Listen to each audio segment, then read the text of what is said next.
মাত্র 1 কাপ সুজি আর 2টা ডিম দিয়ে নরম তুলতুলে একটি কেক তৈরি করে দেখাবো, যা মুখে দিলেই মিলিয়ে যাবে। আসসালামু আলাইকুম, কেমন আছেন সবাই? আলহামদুলিল্লাহ, আমিও আল্লাহর রহমতে ভালো আছি। কেকটা এতটাই সুন্দর হয়েছে যে বলার মতো না।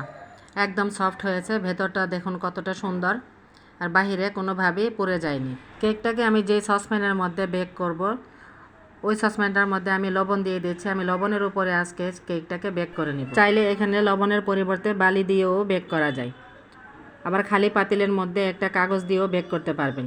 তো যাই হোক, লবণটাকে দিয়ে সমান করে দিয়ে আমি একটা স্ট্যান্ড বসিয়ে চুলায় বসিয়ে দেব লবণটা গরম হওয়ার জন্য। আমি এই কাপটা দিয়ে 1 কাপ সুজি নিয়েছি।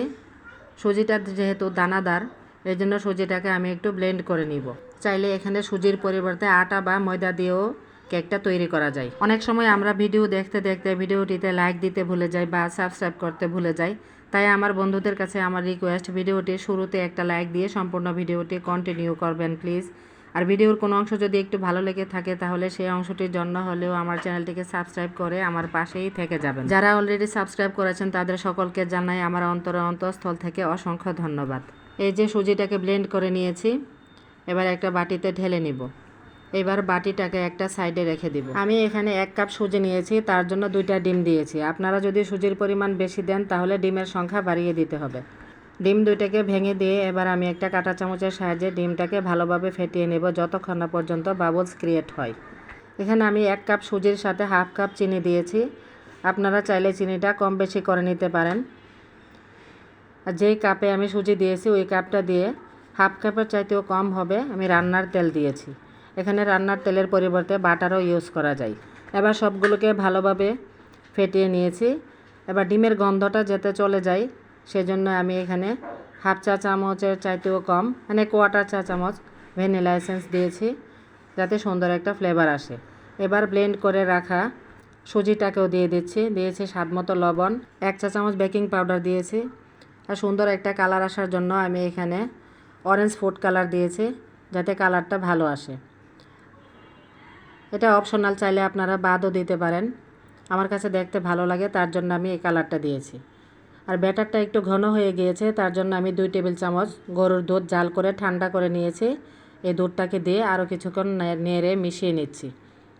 ব্যাটারের ঘনত্বটা দেখুন কেমন হয়েছে, চামচে হালকা লেগে লেগে আছে এমন অবস্থায় রাখতে হবে, তাহলে কেকটা সুন্দর মতো সফট হবে। এবার সাইডে রেখে দিয়ে যে মোল্ডের মধ্যে আমি কেকটাকে বেক করব, সেই মোল্ডে আমি কিছুটা পরিমাণ তেল লাগিয়ে নিচ্ছি যাতে কেকটা সুন্দর মতো উঠে আসে।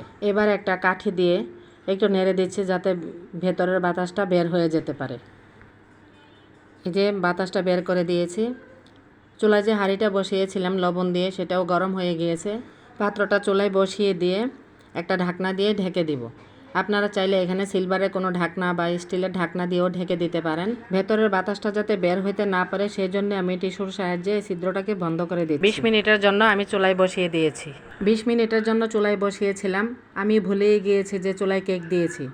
যাই হোক, একটা কাঠের সাহায্যে চেক করে নিয়েছি, দেখি যে হয়েছে কিনা। না, সুন্দর মতোই ভিতরে হয়েছে, কাঁচা নেই।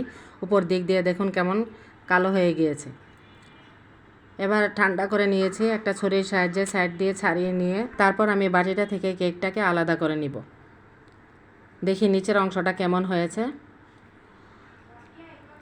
আলহামদুলিল্লাহ, উপরের দিকটা যেমন কালো হয়ে গিয়েছিল, আমি তো ভেবেছিলাম যে নিচে দিয়ে মনে হয় পুরো একদম ছাই হয়ে গিয়েছে। যাই হোক, নিজের হাতে তৈরি করা জিনিসের মজাই আলাদা। নিচের কাগজটাকে ছাড়িয়ে নিয়ে দেখি, না আলহামদুলিল্লাহ, মাশাল্লাহ, পুরো নাই, একদম সফট হয়ে গিয়েছে, খুবই সুন্দর হয়েছে দেখতে।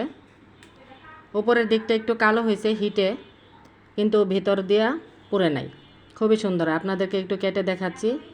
বাহির দিক দিয়ে একটু কালো হয়ে গেছে, কিন্তু ভিতরের অংশটা খুবই সুন্দর আছে, একদম সফট হয়েছে। সুজি দিয়ে যে এত সুন্দর কেক তৈরি করা যায় তা আমি ভাবতেও পারি না। এটা ছিল আজকে আমার প্রথম কেক সুজি দিয়ে তৈরি করা। সবসময় আমি আটা বা ময়দা দিয়ে তৈরি করে থাকি, কিন্তু আজ আমি সুজি দিয়েই তৈরি করে নিয়েছি। এই যে দেখুন, আমি কেটে একটু আলাদা করে নিচ্ছি। ভেতরের অংশটা কেমন হয়েছে, খুব সুন্দর, একদম সফট হয়েছে। আবার কালারটাও দেখুন কতটা সুন্দর হয়েছে। ওই যে একটু ফুড কালার দিয়েছিলাম অরেঞ্জ কালারের, সেই জন্য এতটা সুন্দর হয়েছে। আমার আজকের কেকের রেসিপিটি যদি আপনাদের কাছে ভালো লেগে থাকে তাহলে প্লিজ বেশি বেশি করে শেয়ার দিয়ে ফ্রেন্ডস ও আত্মীয় স্বজনদের দেখার সুযোগ করে দিবেন। আল্লাহ হাফেজ।